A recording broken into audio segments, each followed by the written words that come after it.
Ramai orang ingat gout ni sebab makan daging banyak, tapi sebenarnya bukan tu punca dia. Punca sebenar dia ada kristal asid urik yang dah beku dalam sendi. Bayangkan dalam sendi korang tu ada pasir halus tajam.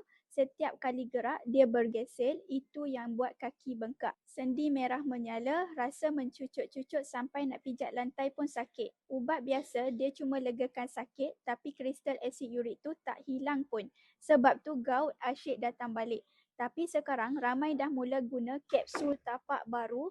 Herba semula jadi dari kulit kayu retak. Ia bantu pecahkan kristal asid urik dalam sendi, turunkan asid urik dalam darah dan kurangkan bengkak. Sendi jadi ringan balik, boleh rukuk, solat, naik tangga tanpa rasa sakit. Cara makan pun senang je, 2 biji pagi, 2 biji malam selepas makan. Dalam 2 minggu ramai dah rasa perubahan besar. Sekarang HQ tengah buat promosi 60% diskaun, tapi stok dah nak habis. Jangan tunggu sampai gout makin parah.